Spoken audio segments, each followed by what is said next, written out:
بسم الله الرحمن الرحيم الحمد لله رب العالمين وصلى الله وسلم وبارك على سيدنا ونبينا محمد قائد الغر المحجلين وعلى آله وصحبه وسلم تسليما كثيرا. اللهم فقهنا في الدين وعلمنا التأويل وألهمنا بفيض فضلك رشدنا يا رب العالمين. Alhamdulillah, in our lessons on Imam Shurunbulali's Nur al-Idah, we are continuing to look at the disliked acts of the prayer. So we've highlighted some of the principles related to the disliked acts of prayer, right, and what distinguishes the different types of disliked acts. And you can review that in the previous part, bi'idhnillahi ta'ala. And we've also broken down this diagram of the interdicted acts of prayer, right? And we explained that. Now, let's look at the disliked acts of prayer. So he gives us some general principles first. So he says, rahimahullah ta'ala, وَيُكْرَهُ لِلْمُصَلِّ سَبْعَةٌ وَسَبْعُونَ شَيْئًا. 77 things are disliked for the one praying. And these are for enumeration, not for limitation. It's not, you can summarize them into less, and you can detail them into more than this. So he says, rahimahullah ta'ala, that firstly, ترك واجب, leaving a wajib. Leaving a wajib entails a makruh tahriman. It has reflexive consequences, right? ترك واجب. وَسُنَّةٍ عَمْدًا, and to leave a sunnah deliberately. The emphasized sunnah for sure. Okay, this is a little bit vast. The emphasized sunnah for sure. The recommended acts, not necessarily. Not necessarily. But the recommended acts conceptually are those that are core recommended acts. And there's supplementary recommended acts. Supplementary recommended acts being things like adding extra tasbihs and so on. But leaving a sunnah, emphasize sunnah deliberately is somewhat disliked it has the ruling of leaving a sunnah mu'akkada, which is it's somewhat disliked and blameworthy. Making it habitual while knowing it negligently, without excuse, would be blameworthy, would be potentially sinful. Potentially sinful. Right? But if someone didn't know, they hadn't learned yet, etc., it's a matter of khilaf between the methods, right? And someone who hasn't learned is a ammi, is not yet learned, and these things don't apply to them. Right? But knowledge, as Shaykh Hassan says, كل تشريف يصحبه تكليف. Every honor comes with the responsibilities. If you know, then you have a responsibility to act upon it.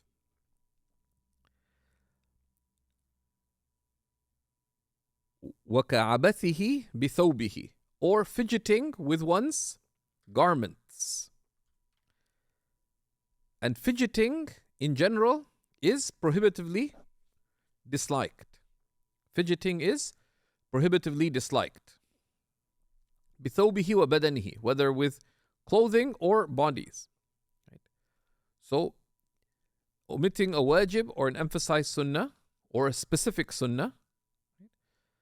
Omitting a wajib is makruh tahriman. Omitting a sunnah is somewhat disliked and blameworthy. And if left without excuse, repeatedly, while aware of it particularly, could well be sinful. So if one realized one used to leave a lot of emphasized sunnahs, one must make a sound tawbah for that. Because the Prophet ﷺ said, "Man raghiba an sunnati falaysa minni." Whoever turns away from my sunnah is not of me. We want to, but these things one doesn't take them in the negative. Oh, I'm such a loser, I didn't do the sunnah. No, all you have to do is repent and make a resolve to correct. And fidgeting, abath, is repeated action without need, without purpose, need, or benefit. Is repeated action without purpose, without need, without benefit. So for example, Zubayr decided to grow his beard long. So he decided during the prayer to, to twist, say if he can make braids of his beards, because he saw some fantasy characters had braided beards, so he wants to see if he can do it too. That would be an example of abath. An abath is repeated action. So there's slight action, which there's a purpose, need, or benefit, is not makruh. Slight action without need, purpose, or benefit. So slight action when there is a need or a purpose or benefit is not makruh, correct? Slight action without any need, any purpose, need, or benefit, slight action is somewhat disliked. You're praying, you just decided to touch your nose and put your hands down. Was there any need for that? No. That's somewhat disliked. You just thought, for some reason you'd stuck your chewing gum on the top of your ear. So did I put it there? Do you need to know that during the prayer? No.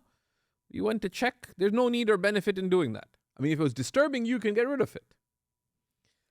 But for no reason, somewhat disliked. But you decided to start when it clearly reaches fidgeting. Because the difference between slight action, even if it happens more than once, and when it's fidgeting. What is fidgeting? That if someone saw you and say, oh, they're fidgeting. You put finger in your ear. Like, is this fidgeting? If you think it's fidgeting, raise your hands. You're praying. You go like this and go down. Is that fidgeting? No. But when it's repeated such that it's clearly fidgeting, it's makruh tahriman. Everything that's out of a need, you have discomfort, is slight action. There's a need. You have a bad back. That's a need. Now, it'd be better to limit those actions. Sometimes, if you have a stuffy nose, you're praying and, you just have you make a slight motion. Was there really a need for it? No, you're not drooling or anything like that. But that's slight action. It's only fidgeting when it's repeated such that someone saw. They'd say, they're fidgeting. Right? So if someone has waswasa, which is common, if unsure if it's fidgeting, what is the assumption? It's not. Simple. And the one who has waswasa, assumption is their judgment is impaired. It's just slight action. So we have to be careful. But do not fidget. Do not fidget. And the ulama said that rationally, abath, acting without purpose. So the Hanafis said, if you think rationally, acting without purpose is an affront to one's very humanity, let alone one's. So they say, al-abath qabihun aqlan wa shar'an. Right? That fidgeting, and it's not just fidgeting. Abath is is doing something repeatedly without need, without purpose, need, or any benefit whatsoever. If the human being is a rational animal, and what honors them is two things: كرامة المرء دينه عقله ودينه is their intellect and their deen. Then doing things of purpose or benefit or need, is unbecoming. It's fidgeting, but also other things. What are you up to? And there's many things that one may do that are not some noble, important matters, but it's not abath if there's a purpose behind it. Anyways, so fidgeting, like, twiddling with one's beard, the edge of one's hijab, moving around one's kufi for no reason. That, you came up from ruku, you notice your kufi is a little bit on your forehead. You decide, I think it looks better this way. Then you say, oh no, I want that slight hair look. No, I want it back. Well, if there's discomfort, that's a need. Right? There's discomfort, but better not to do it, but slight action, okay. But when it's actually fidgeting, it's prohibited with dislike. So one does not do it. وَالَّذِينَ هُمْ فِي صَلَاتِهِمْ خَاشِعُونَ. Those who, the successful believers, Surah Al-Mu'minun, amongst their qualities, in their prayer, they're reverent.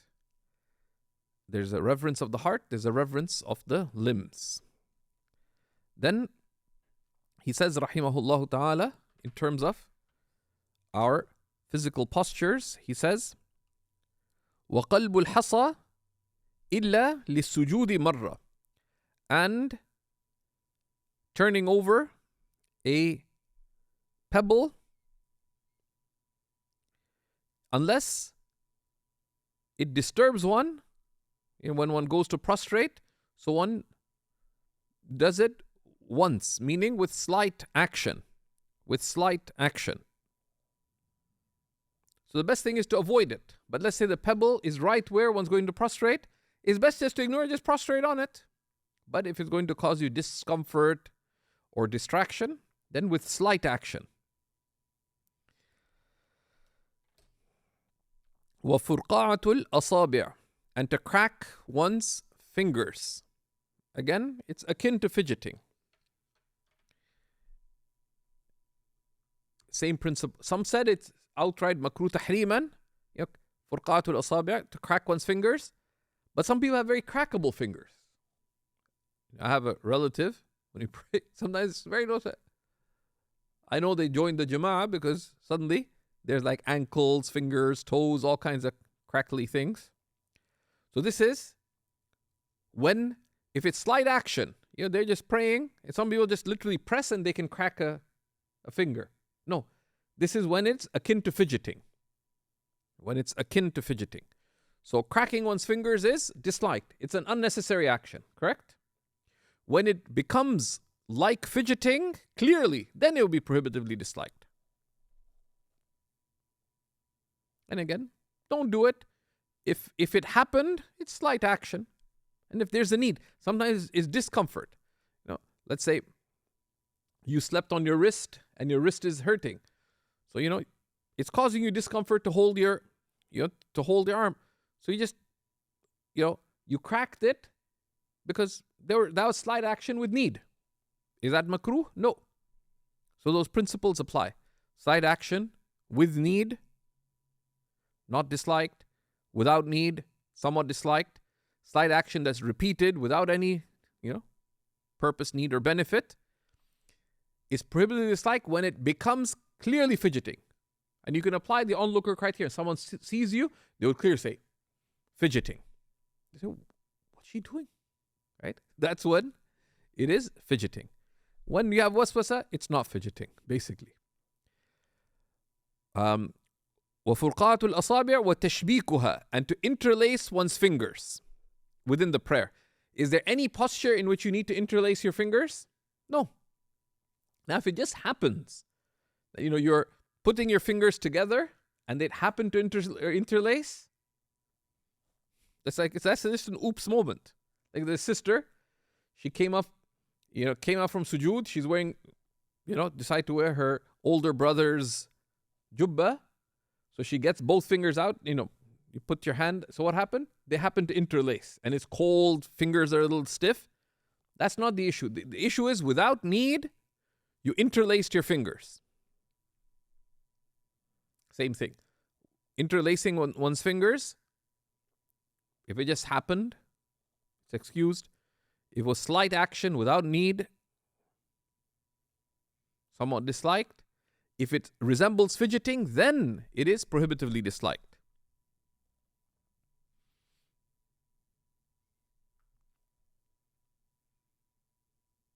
And the reason being, you can see the hadith in the Maraqi that the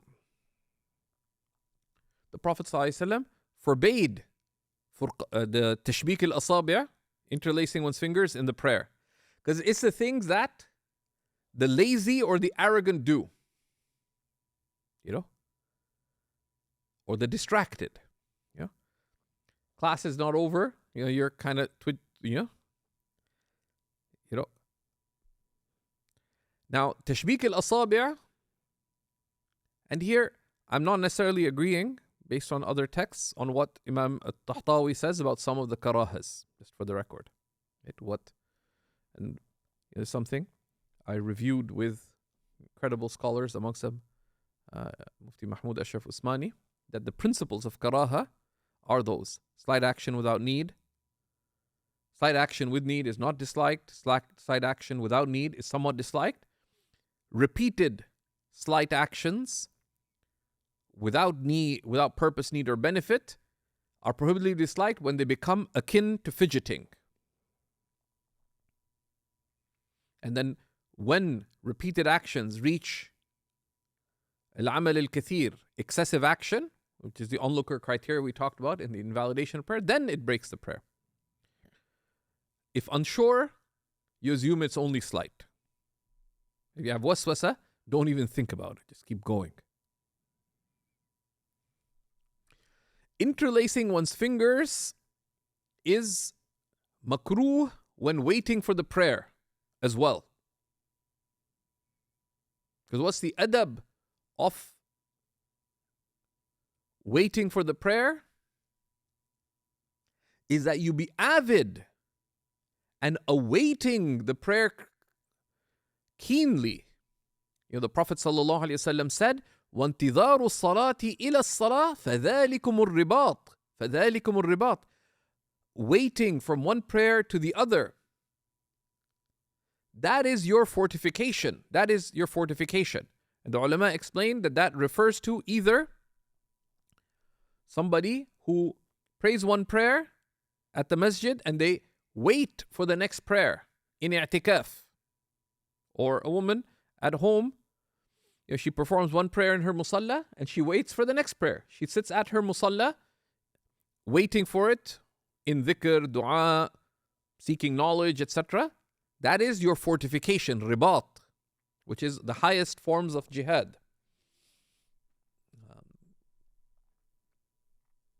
And he emphasized it, فَذَلِكُمُ الرِّبَاطِ فَذَلِكُمُ الرِّبَاطِ.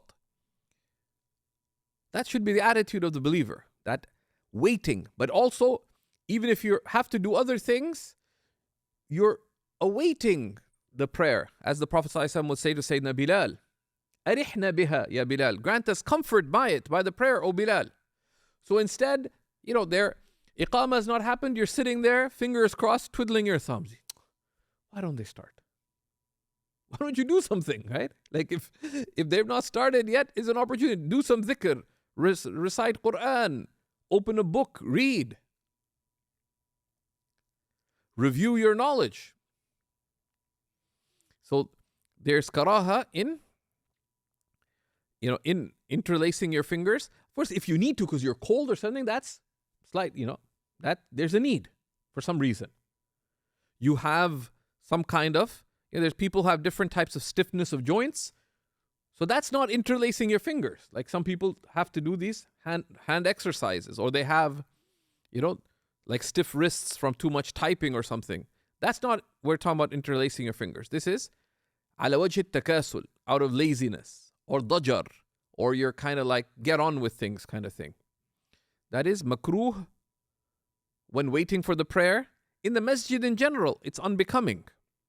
Or when you're going to the masjid, your wife is insisting on going to the masjid, you're sitting in the car and you're twiddling your thumbs, you're interlacing your fingers. That's contrary to the adab of the believer.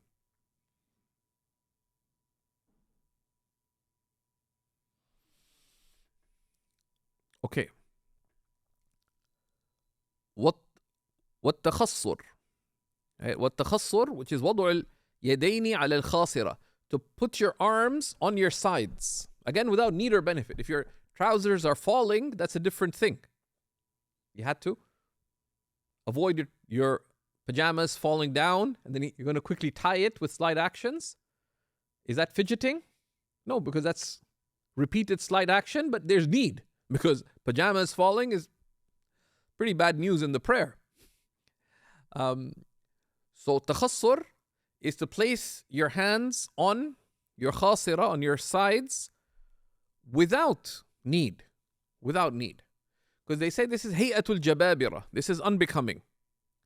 Now, if that's maintained, it would be akin to fidgeting and be prohibitively disliked. If it just happens, it's slight action. Same principles apply. Right?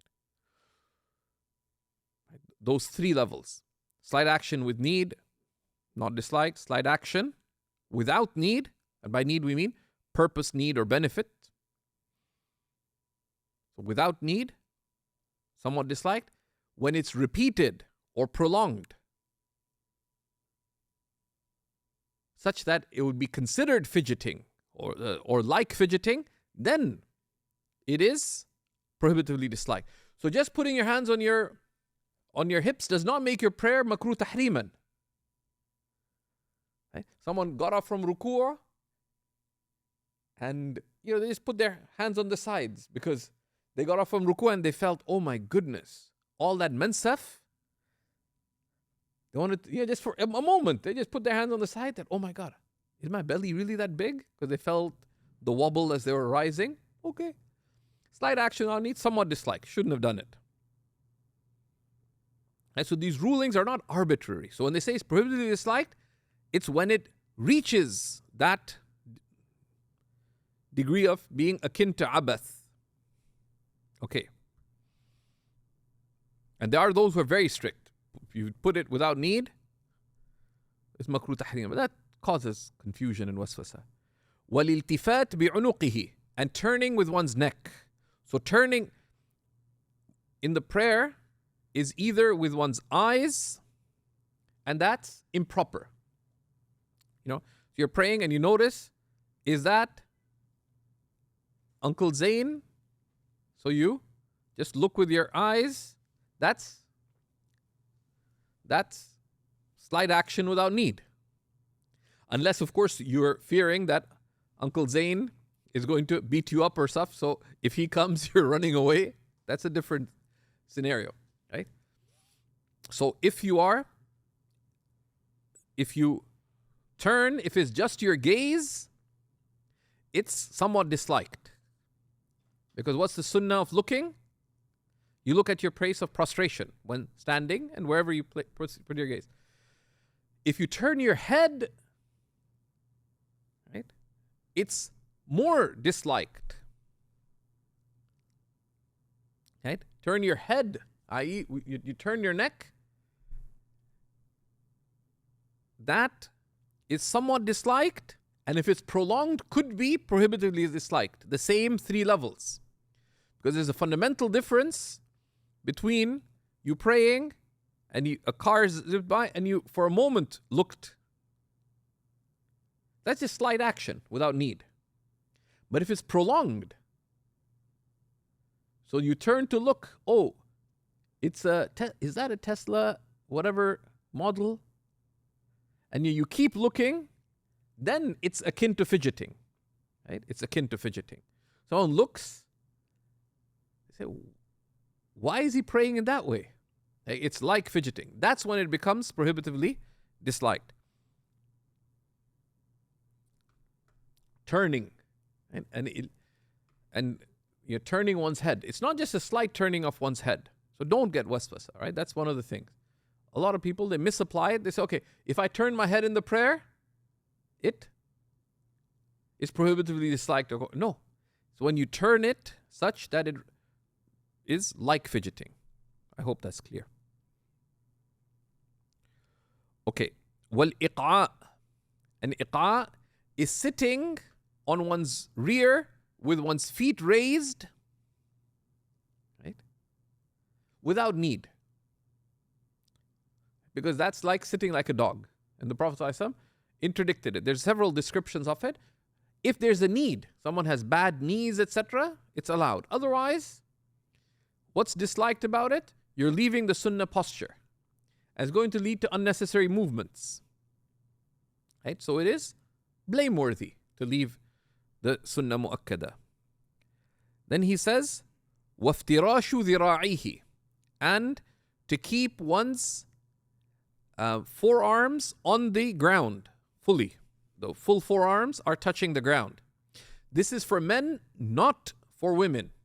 This is for men, not for women. This is the sunnah for women. And it's a basic thing. The Prophet ﷺ said, pray as you have seen me pray. But firstly, the Prophet ﷺ, Allah commands us, follow him. Now, is that an absolute for women? Of course, logically, no. Because the Prophet ﷺ married women. Does that mean that Zubaydah, if she wants to follow the Prophet ﷺ, she would marry a woman too? Is it? Of course not. The Prophet ﷺ went on long journeys.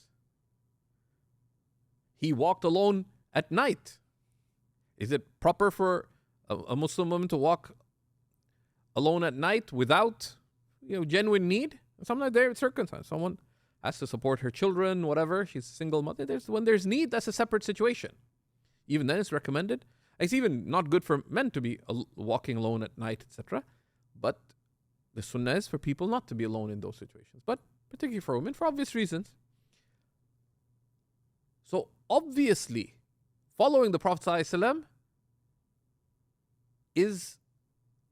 has its limits for women, just as its limits for men. There are things that are unique to the Prophet ﷺ. The men cannot follow him in either.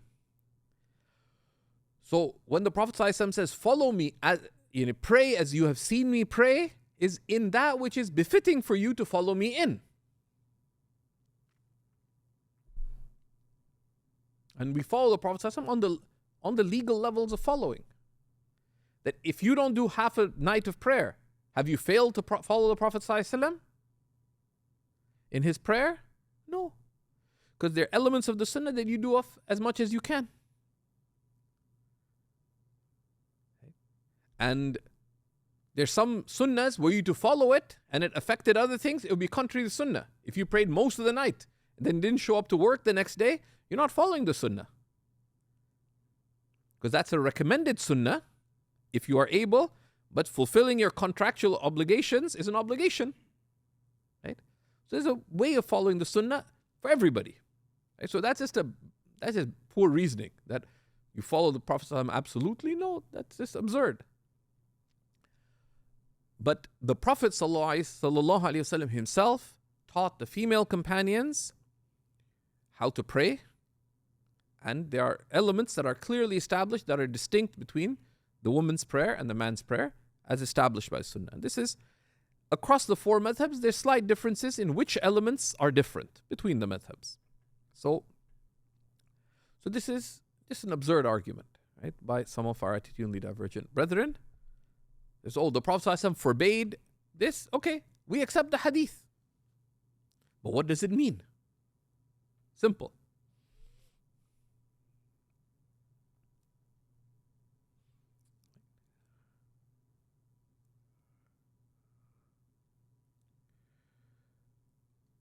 And he says, وَتَشْمِيرُ كُمَّيْهِ وَتَشْمِيرُ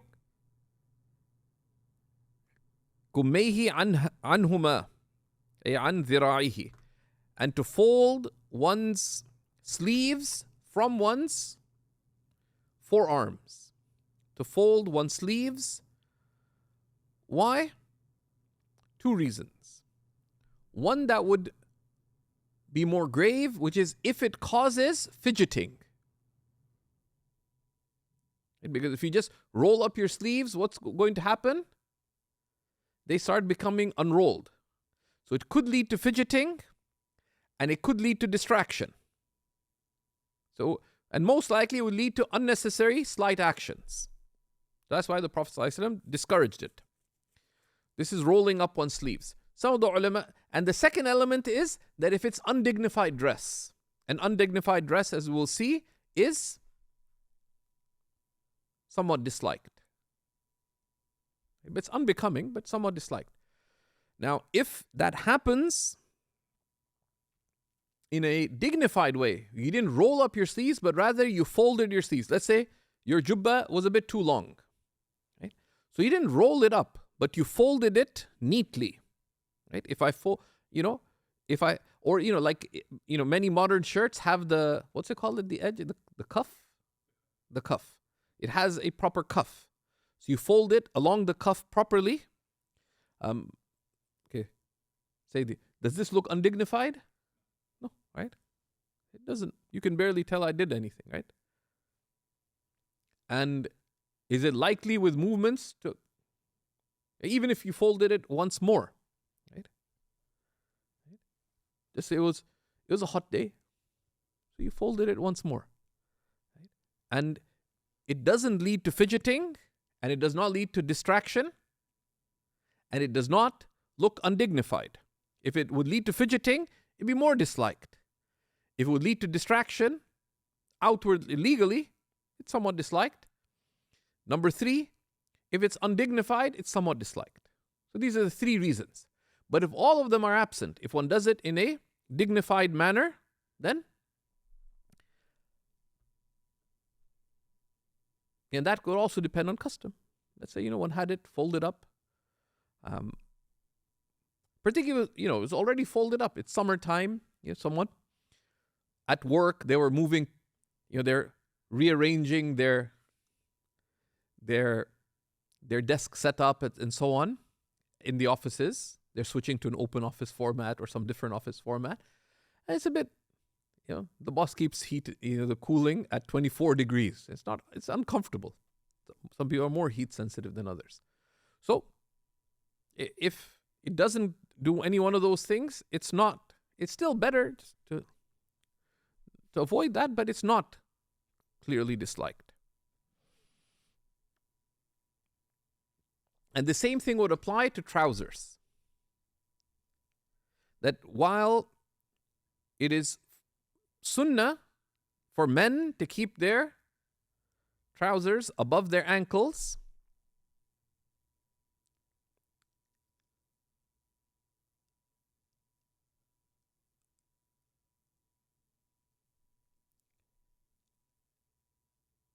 the mainstream opinion in the Hanafi school is that keeping one's trousers below one's ankles without pride or conceit is either somewhat disliked or simply not the best thing. Khilaf al-awla. It's improper. That's if there's no consideration. If there's no consideration. Many of the ulama mention that amongst the considerations that would lift the somewhat dislikedness would be social considerations. It would be social considerations. That in some social context, in some work situations, etc., it would have been. Now, generally, at work, people are quite lax about dress codes. But in some work contexts, they're not. But in general, it is a sunnah that men should uphold, particularly when it is discretionary. But rolling up one's trouser legs, especially when rolled up, again, if your trousers are neatly folded, it's not undignified. But if they're rolled up, you walk in the masjid, you see 3 people with their trousers rolled up, you say, oh, mashallah, they're so pious. No, looks socially unbecoming. And it's going to lead to fidgeting and distraction. So that's not following any sunnah.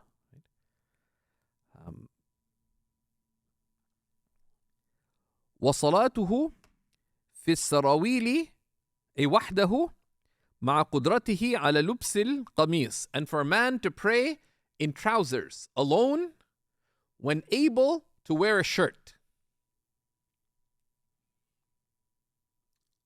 So it was really hot. Someone went to sleep in their pajamas. So they just hiked their pajamas above their navel. Tied it tightly and prayed without a shirt on. It's disliked. It's not prohibitively disliked, but it's disliked and unbecoming. If one has it. If one has it.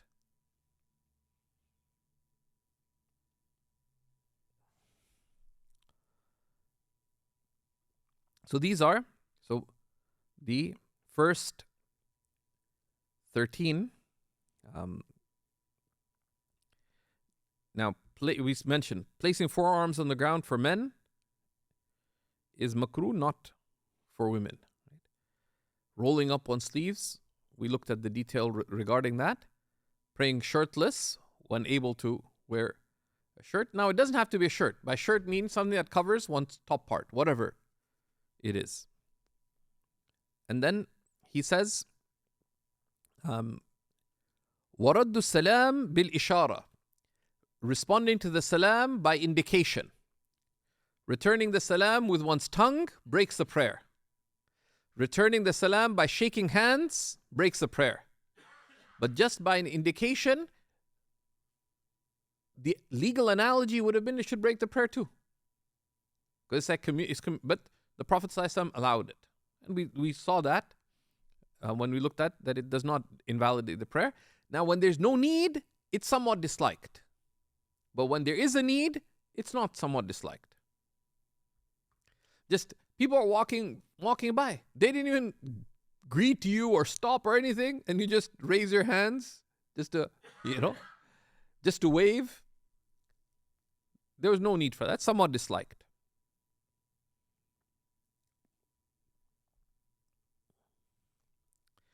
وَالتَّرَبُّعْ بِلَا عُذْرٍ, and sitting cross-legged without excuse. Why? Because you're leaving the sunnah of the sitting. We know the sitting posture. وَعَقْصُ شَعْرِهِ, and to tie up one's hair. The sunnah for men, right? The sunnah for men, that if you have long hair that's loose, you let it loose. And to tie it up, the reason is obvious, right? Because if you just tie up the hair, it's going to go all over the place. If someone has long hair, and you just bundle it up, what's going to happen? You go into ruku', it gets loose, etc. So it's going to lead to distraction, fidgeting, that which leads to fidgeting, and it's also unbecoming. But if someone has, for example, a man has braided hair, do they have to undo the braids for each prayer? No. This is sort of tying up the hair for the prayer. والاعتجار وهو شد الرأس بالمنديل وترك وسطه مكشوفا. Right? And to tie something on one's hair, like a handkerchief. What do they call them? Handkerchief, keeping the middle of the head uncovered. Why? Because it's undignified. Now, if it's need, someone's working as a line cook, and they have these glass windows, and they have this, they wear this kind of headgear, then that's a different situation, and it's tied in a way that they can't take it off. There's a need for that, but without need, because it's undignified, and the Prophet discouraged it. وَكَفُّ ثَوْبِهِ, and to gather one's garments. So if one's wearing, for example, a sister is wearing a big jilbab, to gather them is disliked. Why? It's unnecessary motion. So same thing, slight motion with need, not disliked. She gave away all her clothes, and her friend put the 2 items of clothing that she has in the washing. So now she's borrowing her, Zubayda's 5'1", her friend is 6'3". So she's wearing her friend's thobe. There, the slight movement. She's going to prostration. With slight movement, she just bunches it up so that she doesn't stumble in the sujood. That's slight movement with need, not disliked.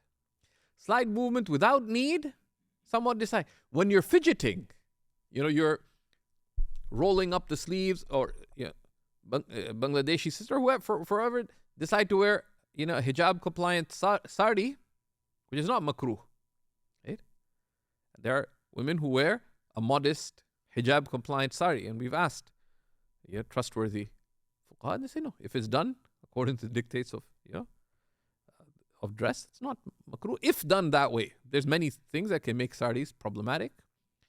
Obviously, so tightness, uncovering, etc. But so if you are gathering them in an unnecessary way that resembles that slight action without need, somewhat disliked, when it becomes like fidgeting, it's prohibitively disliked. And one of the things to do, don't wear strange dress just for the prayer. So you're traveling through the desert. And so one of the brothers decide to visit Jordan, and he's gone to the Jordan Valley, and the Bedouin tribe gives the mantle, like the aba'ah. Have you prayed in the aba'ah before? Right? First time. Now, if you're navigating the aba'ah, first time in the prayer, what's going to happen? You may struggle with it. So what's going to happen? Yeah, so it's going to lead to fidgeting, distraction, these 3 meanings. Fidget, unnecessary movement, potentially even, could be reaching fidgeting, might not be actual fidgeting, because you're just doing it to pray, so there's need. Or number 3 would be distraction. So the better thing would be, even if they insist, to say no. Sometimes it's difficult. If they really insist, then you do your best. Right? And then it's not fidgeting, because you're just trying to survive the prayer. And I know I find it difficult, because especially getting up from sujood, you have to know how to position your arms so that you don't stumble over yourself.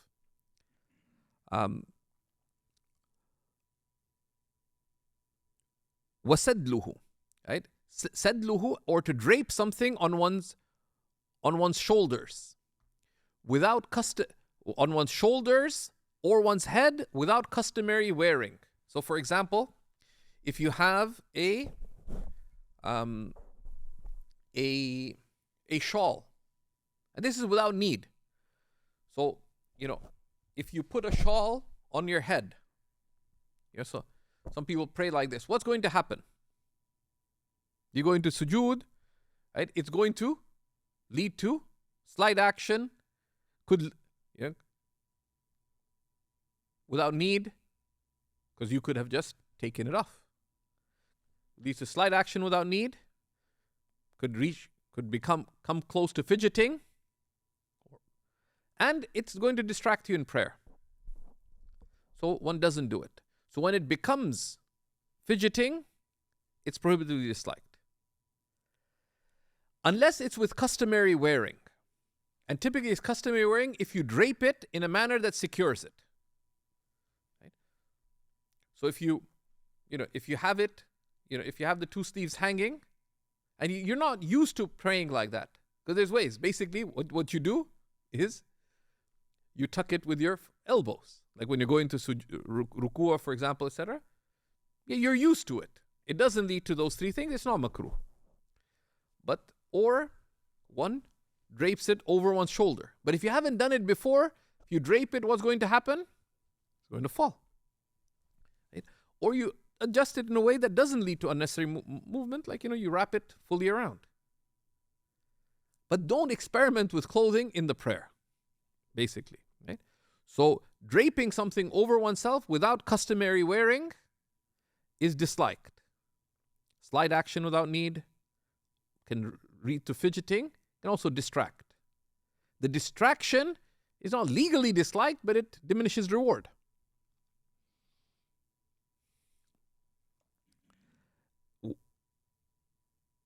والاندراج فيه بحيث لا يخرج يديه, or to get inside some item of clothing such that your hands are not coming out.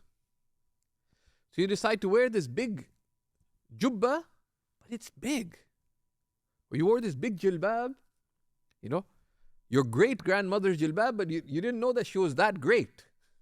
So you go inside it, and you say, if I put my arms through it, they won't come through. So you just put it on. So same thing, same three things. Slight movement without need will lead to fidgeting, will cause distraction, and also looks unbecoming. So one doesn't do it. Unless it's extreme reason. It's extremely cold. You got locked out of the house, and it's minus 15 outside. Then there's a need for putting that on. Okay. وجعل الثوب تحت إبطه الأيمن وطرح جانبه على عاتقه الأيسر, or to make a piece of clothing go down, go under, so you cover yourself such that you make, a thobe refers to not an item, to mean cloth. There's a piece of cloth, you put it under your right armpit, and you cast it over your left armpit. Try praying like that. What's going to happen? Same thing. Unnecessary movement, fidgeting, distraction, unbecoming. Unless it's customary wearing such that it doesn't lead to any of those three things. Okay, so these are the returning salams with a gesture without need, somewhat disliked. Crossing one's legs without need, contrary to sunnah, blameworthy. But if there's a need, bad knees, etc., it's allowed. Tying one's hair for men, just for the prayer, is makruh, unbecoming, distracting, etc. Tying a cloth around one's head, keeping the middle of the head uncovered, undignified, also could lead to distraction, could likely move around. Gathering the garment without need, slight action, somewhat disliked when it is like fidgeting, could be prohibitively disliked. Draping a garment on one without customary wearing, somewhat disliked, could lead to the level of fidgeting. It also has distraction. Not putting hands into one's sleeves without excuse or need is somewhat disliked, unbecoming.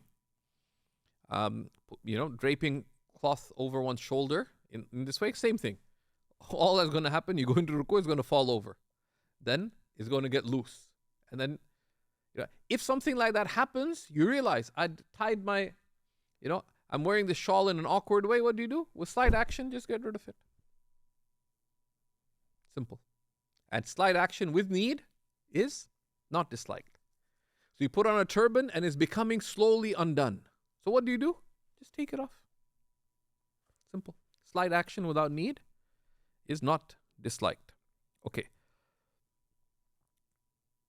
We're going to pause here and then continue after 10 minutes with the rest of the disliked action.